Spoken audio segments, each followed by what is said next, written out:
Alexander-Arnold, it's running! From doubter to believer. Hello everyone, it has only been a minute. My name is Nick. I'm joined by Curtis Firmino, aka Peter the Coach Kofinas, to talk about Liverpool FC because it's only been another month of January that has absolutely done us in the league and also in the FA Cup, if we're honest, because we got knocked out by a Fernandes free kick against Manchester United just the other week. But Peter, how are you, sir? Granted, you're feeling much better based off the last two results as opposed to the previous three.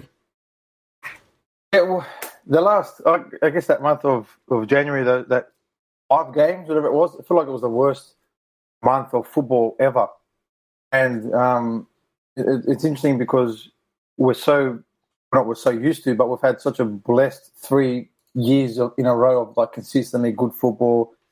Not always the best results, but consistently good results. And then all of a sudden we go for this month where, so hang on a second, Hodgson's not the coach anymore. And it's like we forget that not too long ago, that was a normal month for us, in a way.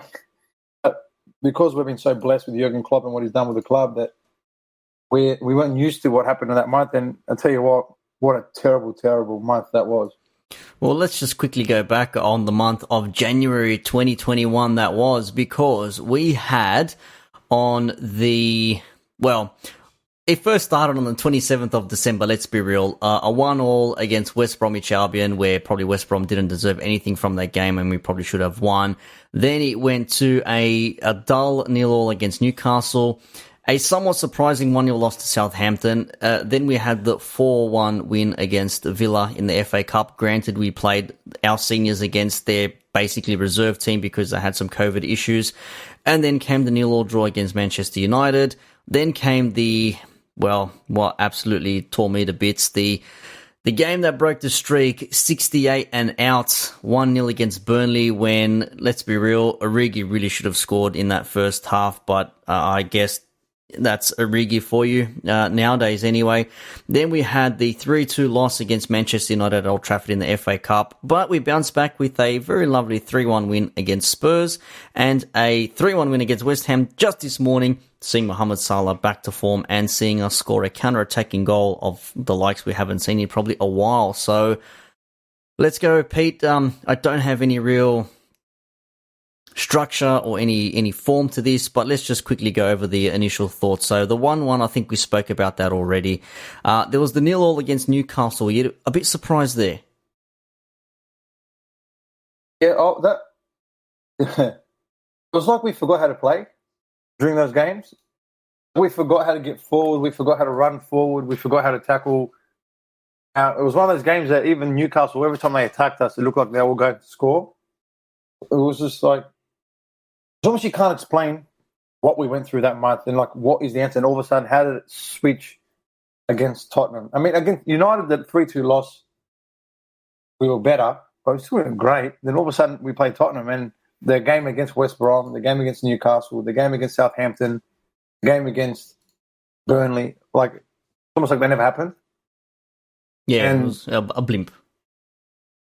It's almost like I don't know how to describe what happened. It's like the Klopp and the boys just go, we're all tired, man. We just give us a month off. And then knowing that obviously the Tottenham game was huge. That was like, they say a 6-pointer. That was like a 10-pointer. That was a 10-point match, that one. And the fact that we'd won clearly put some wind back in our sails. Knowing that West Ham were in and about that top 6 area, which exactly what we were fighting for at one stage, by the way.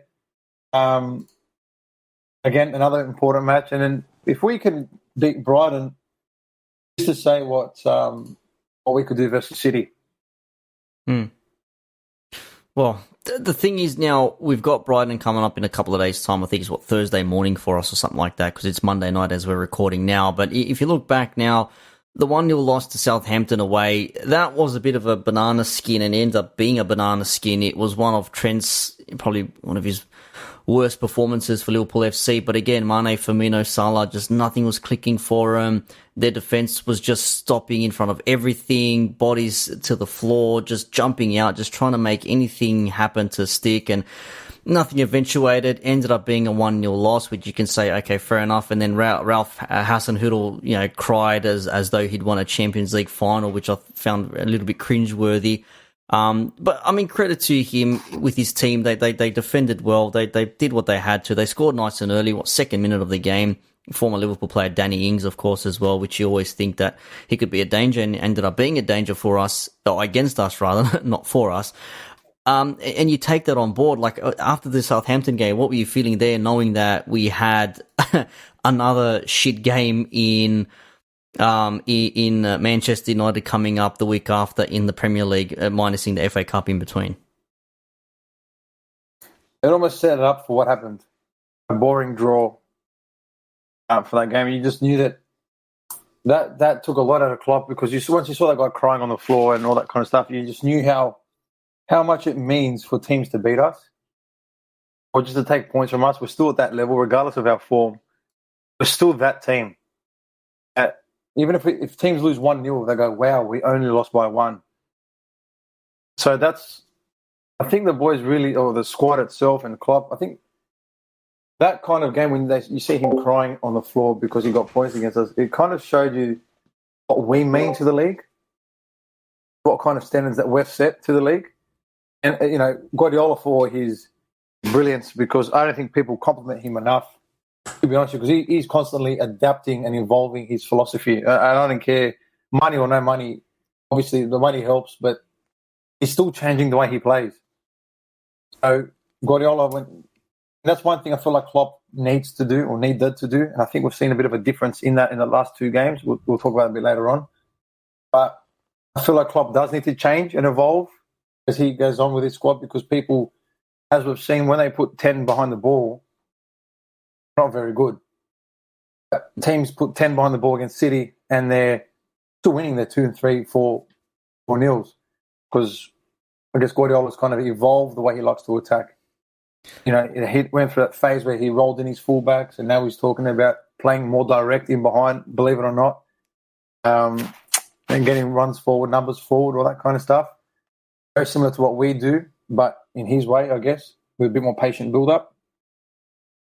I feel like if there's one thing that we can take from that month, is that I think we need to have a plan, not a plan B, but almost like a different way we do things. I guess the other thing is, it doesn't really help when you've got players being played out of position for some of these games. I mean, we both sort of bemoaned seeing Henderson play at centre-back in place of the cardboard plank that is Joel Matip, who's out again. But, for all... Him, by the way. Say again? I'm done with him, by the way. Him, Matip, Origi, there's so many I'm done with. But yeah. Had enough. They've served their purpose. Thank you very much. On you go. But with him being out now and Fabinho being out as well, we saw a makeshift against against West Ham this morning. Sorry, same colours, similar to Burnley as well. But in this game against Southampton, at least, it was Fabinho and Henderson, and we all thought, you know what, it's okay. Why is he playing there? I thought that was a massive loss to the midfield. I think you agreed as well, and a lot of the fellas as well in our match day chat. But then when you look at the game against Burnley, he's put Matip and Fabinho at centre back again. But then the game for Manchester United, he's again done Fabinho and Henderson, and I think this was the game where we probably needed to see Wijnaldum, Thiago and Henderson in the midfield, and put maybe Nat Phillips at centre back, like we all probably wish we would have seen if it wasn't going to be for Matip, and it didn't happen. So, do you think Klopp persisting with Henderson in centre back is maybe, changing things up and how we go forward in the game? I mean, it's different when you've started at centre and then you've moved to centre back for the last 20 minutes for tactics. It's different when you play a whole game as a midfielder, as a defender. And it's not take anything away that Fabinho is a midfielder, but he has played defender more than what Henderson has. So do you think that's got anything to do with the way the team maybe just adapts their performance onto the pitch? I just think the whole Henderson thing at the back is simple. It's without Van Dijk, we don't really have a conductor at the back in terms of vocally. I think in terms of a vocal presence, Henderson is the replacement, and I put my inverted commas there for Van Dijk, because we see Van Dijk when he plays. He's quite loud, quite vocal. He's always bossing someone somewhere. And with Fabinho and Matip, you don't really get that from those two. It's not their style of personality, which is fine, by the way, because Joe Gomez doesn't do it. And Sammy Hippier wasn't the greatest at it either, but Jamie Carragher next to him was.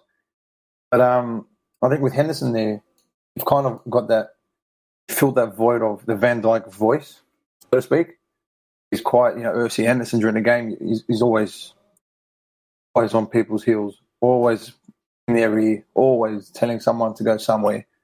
I even heard him tell the canteen lady to serve the drinks faster during the match. I don't know how he did that, but he sees everything, and he's always telling someone to do something. And I think that alone provides comfort to the players in front of them. When you've got someone behind you that knows that he sees everything. For me, that's the only kind of thing where I can say Henderson is our centre back because of that. Until we bring in obviously the people that may be coming in tomorrow morning. I'd love to see that midfield of Fabinho, Henderson, Thiago, or Henderson, Thiago, Gini. I don't think we're going to get it unless these two players are coming. And one's guaranteed coming in, but whether he starts playing straight away or how long it takes him to get used to it all, again, like for example, against Brighton, we know Henderson's starting centre-back. It'd be the same two, Henderson and Phillips. Against City, Fabinho's back. Is it Fabinho, Phillips? I don't know. I just, some of those things that hopefully we bring in two players as reported. Yeah, well, those two players at the moment are seen as Ben Davies, I think coming from, where's he coming from? Preston North End. Preston Well, North, that's guaranteed now. I think that's 100% done. 2 million on him, 25 years old, so he's still like within his, well within the requirements of FSG, if you will, and the management. And also a talk of 24-year-old Croatian defender by the name of Duje Kaletatar, who's currently at Marseille, and I've seen some highlights. He can really ping a diagonal ball just like Van Dijk can, so it's not a bad thing at all. Actually, it's funny you brought that up. Both players, so Ben Davies and Kaletatar, is both known for their ball distribution. So quite like there's a few heat maps and all that kind of stuff that shows what they're great at, and both of them have that ability to play that kind of like long diagonal passing behind that we've seen Van Dijk do so often. Ben Davies is not so great in the air. I think he's ranked 30th out of 67 centre-backs or something like that in the championship in terms of aerial duels won. Something like 63% percentage of winning his aerial duels. But clearly they're not bringing him to win the ball in the air because that's what Nat Phillips is unbelievable at. They're clearly bringing him in to start play from the back, which is what Van Dijk was so good at. Yeah, that's something we've missed, actually. A lot of it has just basically gone from Alisson to centre-back, out wide, and then, all right, Robbo, Trent, go do your thing. But they can't really do their thing. If they're on the ball, they can't really run into space because normally what happens is the drive from the midfield sort of brings players in and that gives them a bit of space out wide, and that's how they're afforded the space to run into. So, yeah, you make a good point there, trying to get a ball-playing defender, because I think Nat Phillips is what some people maybe don't rate him as being, what we probably need him to be. But still, I mean, if it's anything to go by in this game against West Ham and how he's performed in previous games as well, he's actually been quite solid. And again, we all looked at each other after this United game, or even before it, thinking like, why did we play Henderson at the back? Like, Henderson would have been better served in the midfield, and Nat Phillips could have just done everything he needed to do at centre back. And because United didn't really offer us any real threats in that sort of sense. So, I mean, maybe that's Klopp's maybe just thought, giving it a crack and hasn't worked. And, he's still going for it though, because, after that came the big one, the massive one, and that's where Henderson was missing altogether against Burnley. Sean Dyche football, which absolutely shits me to tears. I absolutely hate seeing Sean Dyche's face. I hate hearing his gravelly voice. I hate his half-assed goatee. But really, we should have taken the lead in this game, surely. Even you could say yes to that. Yeah, how we went in front at all at some point during the game is still baffling. But that was a perfect example of who we were during that month. It was lifeless. I think the best way to put it is that we were lifeless. And for the life of me, I just can't explain what happened. I really can't. it all felt void of everything, really. It just like you couldn't really believe it. And of all teams, Burnley, who you know what they're in for, you know what they're going to play like, and you still cannot prepare for it in that sort of sense. And we'd beaten them a few times before that, but they've always been plucky teams. I think they were one of two teams who beat us a couple of years before that. Second game away, they've taken draws from us at Anfield. Their goalkeeper has been standout, and he was again. Nick Pope got like an 8 out of 10 or something in this game, and that's the whole thing. Like, there's a reason why we say away goalkeepers are just, so close or maybe on their day to keeping Liverpool out and then being the star player, and Nick Pope for this game definitely was. But in saying that, Origi really should have scored from their gift from Burnley. He's gone for power instead of maybe like light placement, smacked the post, and, that was probably the chance. Had that gone 1-0 at the half, you would have seen Burnley maybe trying to hold on a bit and try and see something on the break, which might have seen us get a little bit more joy with freedom. But evidently, that's the game that ruined the streak. So 68 undefeated. Chelsea's 86 still lives on. It wasn't a bad way to do it, but I think the team we lost to and the way we lost as well with that penalty. It wasn't even a penalty. Yeah, I look at it again. I don't see where Alisson has actually done enough to actually take out or Barnes that he took out, and he took the penalty, wherever it was. I really cannot make my mind up either way that it was or wasn't a penalty. So a shit way to lose at home for the first time in 4.5 years or something.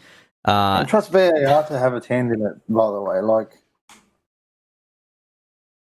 it was just meant to be somehow against us. Yeah, but you knew that before the game started that these guys are going to do it. You just knew, had that vibe. Like, yeah, these guys will be the ones. And as for Origi, my God, I want to know what dirt he has on Klopp, because he continues to play over Minamino, who we've seen actually do something in games, affect games that he plays in. Yet somehow Minamino is treated like garbage and scrapped to the side, and Origi, who does absolutely nothing when he's on the field, continues to get his chances. It's like, how many more chances does a person need who doesn't affect the game? It's not just that, not even affecting the game. When he comes on as a sub, doesn't really affect the game either. Like, I mean, Minamino, at least when he started against Palace, he was involved throughout the whole game. He scored as well, got his confidence up. He was doing little 1-2s, being the tacky that we know he can be. And then you haven't seen from him again. That's disappointing in that aspect, not to see Minamino, who we signed with such promise, for such a cheap price, a very savvy price. How FSG managed that, still is beyond us. But even then, like, you wonder yourself, okay, we need to change up in the front.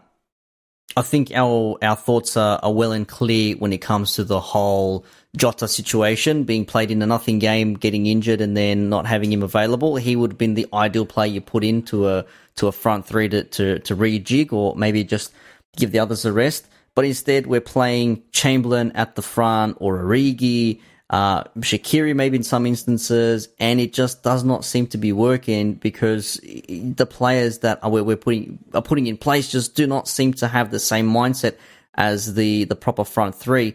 And I'd rather see Minamino play in that front three, if I'm honest, compared to the others, because he can at least play out wide. I thought he'd at least get a run in the cup match. I thought surely he's going to get a run here, and even there. It's just like, I want to know what he's done at training. Has he slept with someone's daughter? Like, I don't know what's going on there. But I would love to know what Origi has on Klopp. That for me is something that I want to try and find out. What kind of pictures he's got of Klopp, or he saw Klopp one night at a brothel and then he wasn't allowed to say anything about it. I just don't know. I don't know. We may never know what the actual situation was there, but I mean, I think it's safe to say that, for some reason, Origi keeps getting picked, and for some reason, we're still questioning why Klopp persists with Divock when clearly he does have some other options, notably like Xherdan Shaqiri, who seems to be back in fitness and doing good things against West Ham. We'll get to shortly, but let's just talk over the return fixture, not in the Premier League, but the FA Cup game, the 3-2.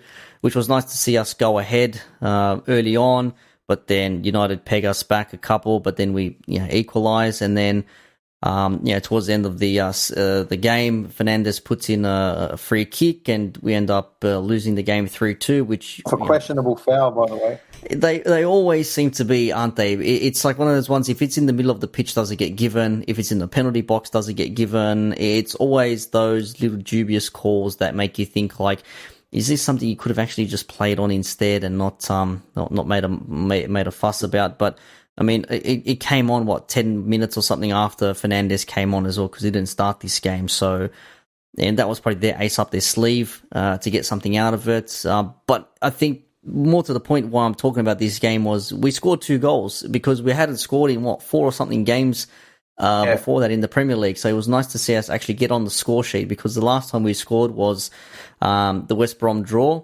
1-1. Then we had the 0-0 against Newcastle, the 1-0 loss against Southampton. We'll disregard the FA Cup against Villa, the 0-0 against United, the 1-0 loss against Burnley, and then these 2 goals here. And then we've scored 6 goals since. So I think it was a nice return to form to see us actually playing some decent football. We even missed big chances against United that game too. Like, it was still somewhat. It was a bit more lively. It was a bit more positive. There was a bit more gut forward, a bit more energy in defence. But it still wasn't us. I think that Tottenham game, in particular, the second half was more of the team that we know.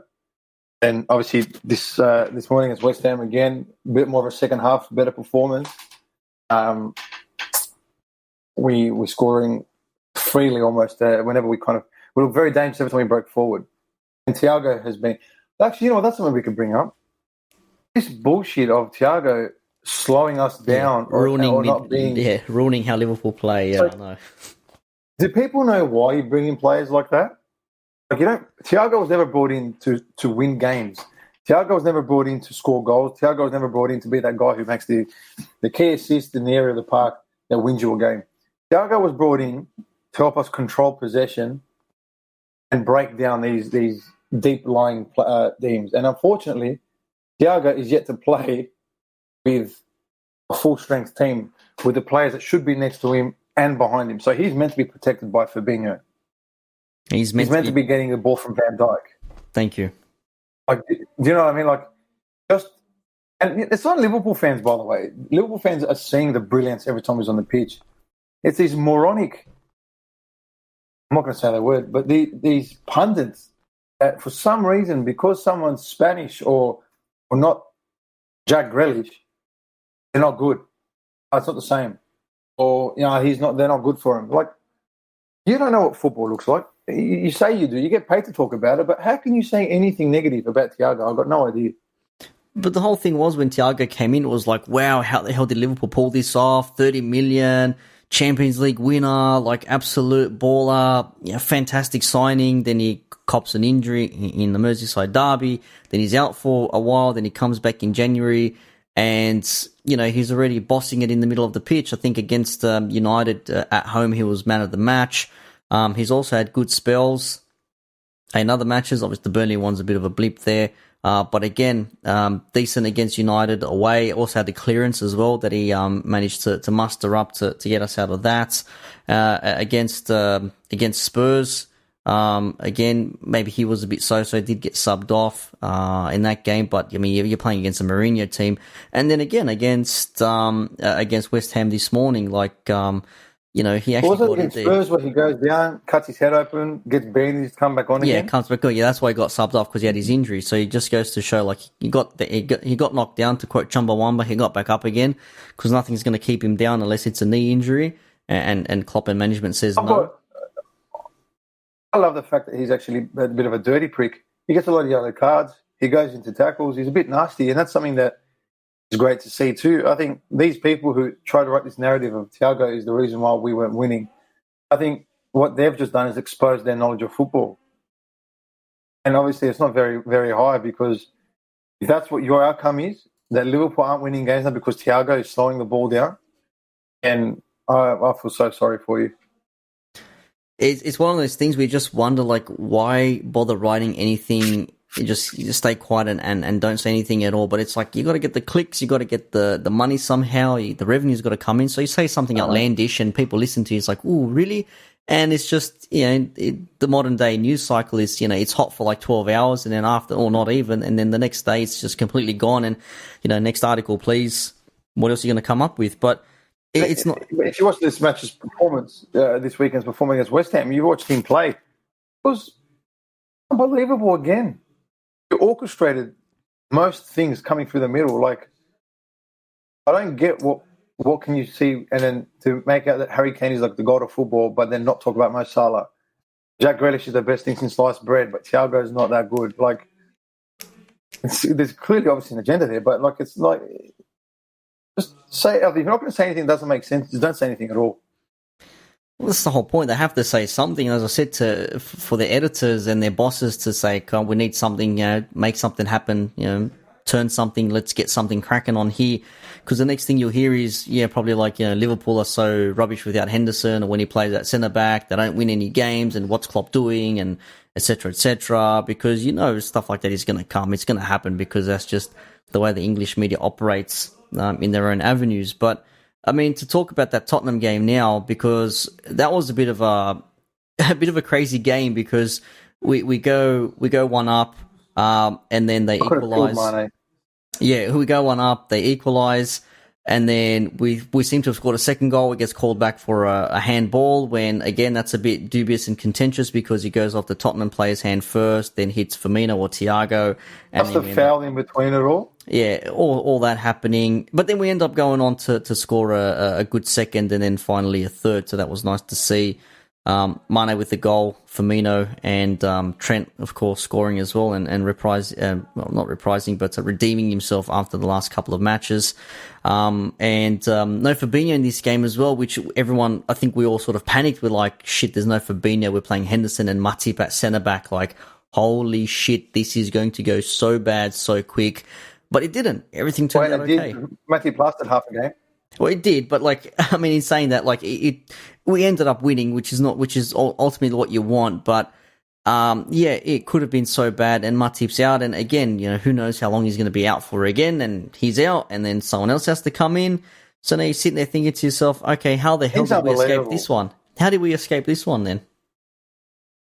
It's unbelievable. He misses 3 or 4 weeks just to make sure we get him back in time. Plays 45 minutes against ankle ligament damage. It's so impressive in the weirdest way. Like, how do you do that? It's just something that Jean Matip does, man. He's the only player that can do that. They go away and Klopp's like, are you good? Yeah. How long can you do? I can do probably 45, 60 minutes. Let's try get 60 minutes out of you. Then he sees at 45, he's like, nah, okay, I'm done. Next, please. And he's like out again on the recovery bench for another 2 weeks. I just read this here now. Breaking. Preparations are underway for Schalke central defender Ozan Kabak to undergo LFC medical in Germany today, if a deal can be agreed. Wow. Schalke are unwilling to let Kabak leave without first signing a replacement, but Kabak's replacement has been identified. However, there are no guarantees that part of the puzzle will be concluded in time. So we're basically working on a loan deal with an option to buy in the summer. The loan fee is going to cost us about $2.5 million to have him for the rest of the season. Mm-hmm. And obviously he's been a long-term option for us as well to try and get. So apparently that is really trying to happen from the club. So that's come from the club, has it? That's from Sky Sport. There's a bunch of news outlets. Sky Germany. So there might be something actually happening now, some actual transfer movements on deadline day, because we needed to leave to the last minute. I mean, we were screaming for this in December. We could see that, this shit was not going to last because Matip's always in and out. You're playing Fabinho, and he's also had a couple of niggles here and there.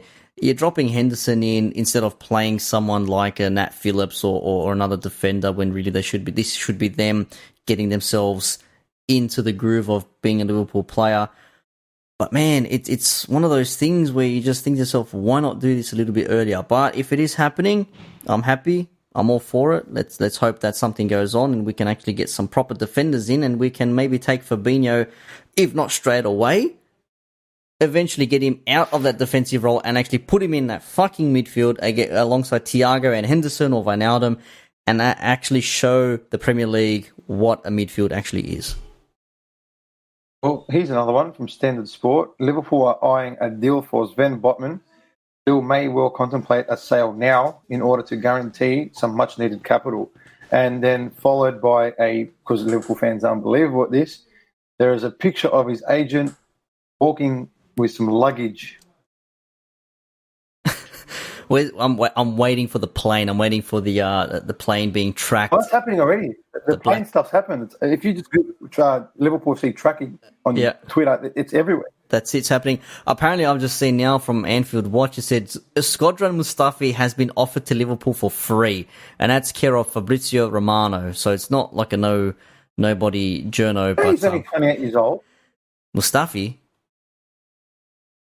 Yeah. The guy looks at least mid-30s.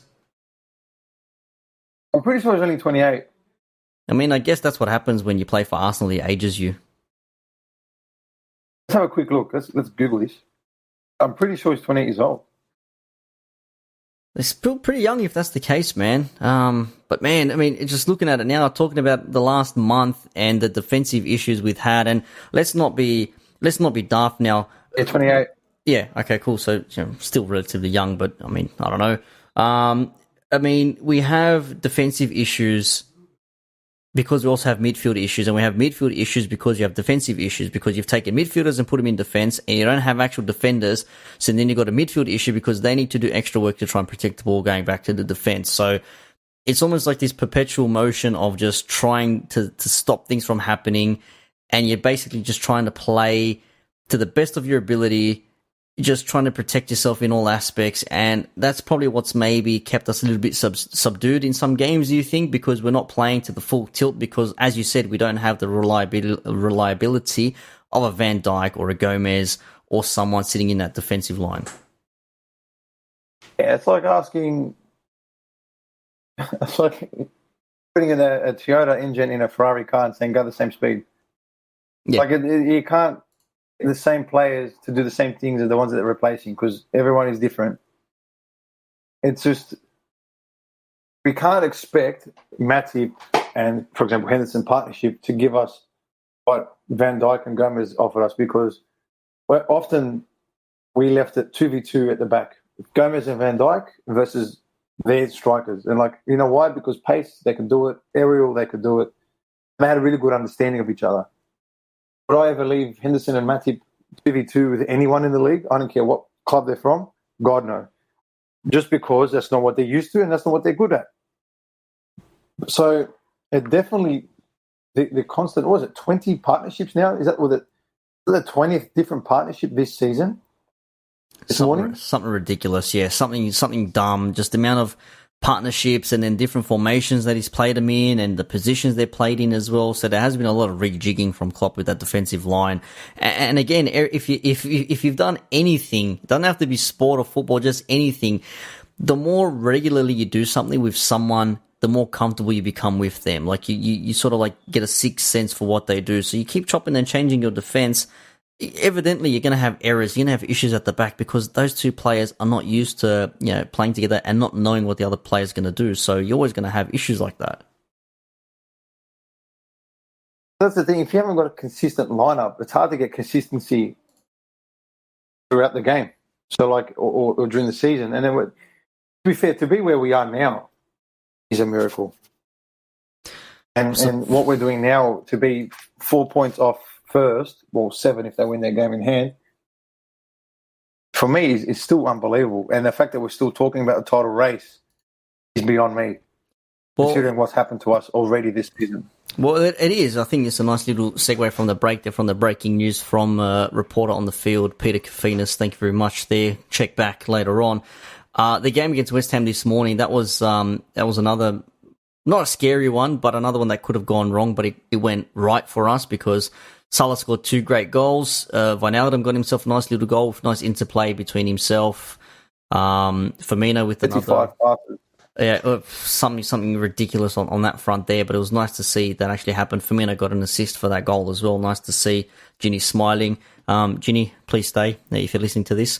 But that was a big game because that keeps us in there. Had we lost or drew this game, I mean, we might have seen some real real headaches following from this on in, because if this went wrong, we could have really seen ourselves struggling to find anywhere we would come back into it, because we would have been if we lost, we would have remained on 37 and we would have been in fifth, but then Tottenham would have had a game in hand, and then luckily Leicester lost to Leeds, so that sort of made us feel a little bit better. But now we're 1 point behind United and 4 points behind City. So we still have City to play, and City still have some big teams to go to as well. If they go to Chelsea now with Tuchel at the helm, if that's going to make a difficult month coming up. Yeah, and look, fair play to them. We give City a lot of shit. We give Pep a lot of shit as well, with the whole oil money and all that sort of stuff. But 9 games undefeated in 1 month, that is just absolutely ridiculous, man. Like, fair play to them. As you said, they can play against teams of 10 at the back, and they'll still score a couple of goals. So you got to give credit where credit's due. 100%. That's why I don't call him what you want. That's fine. But he really is. He's unbelievable. He is unbelievable. And the 2 best managers in the world are in the English Premier League. Yeah. And rival fans are still calling the Premier League race between Manchester City and Liverpool. They see United maybe falling into a bit of a blimp. They see Tottenham nowhere near it. Arsenal is still in 10th place, even though they've had a nice little streak at the moment. Villa were in the hunt at one point. Now they've lost 3 out of the last 6 matches. West Ham, again, they had a good streak, and then we ended their, 5-game undefeated run. So it is still very much topsy-turvy. And it's funny you mentioned that the race is still going on, because when United were coming first, only a few rounds ago, it was like, oh, United are taking the lead. Can they do it? Can they do it? They lose a game, and it's like, oh, United are out of the title race now. It's like, what fucking reality are you living in where you lose one game and all of a sudden you're out? Like, City could draw 2 games or lose 1 game, we win 2, and we're back in front again. Like, this is far from over. It's 4 points. It's a 4-point gap between us. 7 if they win the game in hand, right? 7, even that is still doable. Look, if we beat them, it's massive. My thing against City is, if we beat Brighton, we'll hope to God we beat Brighton. But my thing is, don't lose to City. Draws perfect, because games will come thick and fast for them. A win is even bloody better. But we cannot lose to City, and we have to beat Brighton if we stand a chance to retain our title. Well, funny you say that, because we are playing Brighton next in a couple of days' time, and then who are we playing a couple of days later? It's City. That's our next 2 games. So Brighton really is a 6-pointer in that sense, and then we're playing City at home. So if we can get Fabinho back in business, if we can get, Phillips maybe playing against City in this game, I don't know. I still fear that Klopp will maybe want to play Henderson at centre back, but I think Henderson is better served in the midfield. But if Thiago is on point for this, same with Salah, Mane, Firmino getting goal, Shaqiri getting an assist as well, Trent, getting another assist and scoring a goal the other round. It all remains good news. So fingers crossed we get something out of this game, and then City will be the big one. That'll be the barometer to test us. If we get a point or a win against City, then we are far from finished in this race. I couldn't agree more. All right, let's wrap things up. A nice little quick, concise chat. A little bit of transfer discussions there for transfer deadline day, talking about the last month that was January, a little bit of the end of December as well, looking ahead to hopefully a brighter February. Peter, the Coach Kafinas, Curtis Firmino, whatever you want to call yourself, thank you very much for joining me on this podcast. Thanks, Nicholas. And of course, I love you too. I love your beard as well. You can't see, people can't see they're listening, but the coach is really growing some good fur on his face. I'll tell you what. Not the Allison. It's called the Allison. It is very much the Allison. Let's call it that. And let's call this the podcast. Thank you very much for listening. At LFC Couch on Twitter. Don't forget, subscribe to the podcast, LFC Couch. Check us out on Instagram, Facebook, all that good stuff. Till the next one, let's take on Brighton, let's win, and then let's go and host Manchester City and beat them as well.